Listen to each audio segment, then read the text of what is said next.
and other sexually transmitted infections, including human papillomavirus, that is HPV. In 2009, Wuhu Medical Company in China developed a simplified technique on circumcision by the use of a disposable device dubbed Shang ring, which completely eliminates the need for stitching and cutting of the male reproductive organ. But is this innovation embraced by Kenyans? Reporter Elizabeth interacted with officials of the company behind the Shang ring innovation and filed this report. Male circumcision is one of the oldest and most common surgical procedures traditionally undertaken as a mark of cultural identity, rite of passage, and religious importance. In Kenya, current statistics describe 84% of male population as circumcised. Of the circumcised men, about 85% had the operation done by a traditional service provider. The practice is mainly done by the Agikuyu, Maasai, Luya, Abagusi, and Kalenjin communities in Kenya. But times have changed, especially with the emerging technologies. Hence, some men opt to visit the hospital for the procedure, as some stick to their traditional way of circumcision. But there is something new: circumcision done by the use of a special disposable ring dubbed Shang ring. The Shang ring consists of two parts, the inner ring and an outer ring, with a diameter of 9 to 42 millimeters, used by both children and adults. The ring is inserted in the male reproductive organ by a certified medic and falls off after 7 days. Then you slip the inner ring to go down and then come to the place where you're supposed to cut.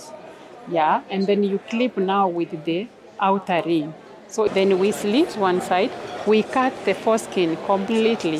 When we are done, the place is already neat and good, and circumcision is over within 3 to 5 minutes.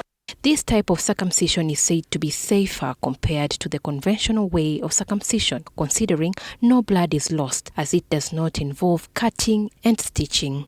When you clip like this completely, it means you have capped the blood circulation, so there's no blood flow from this end towards that end. Sinino Omukolongolo and Anthony Nyongesa are elders in charge of circumcision among the Luya community. They have strongly criticized the use of Shang ring circumcision, saying it poses a serious threat to the African tradition way of circumcision. Na hiyo ngozi inatoka, wanatuharibia watoto wetu, miaka sijazo watoto watalala na mabibi. Counties from Nyanza region are said to have been targeted in the new form of circumcision.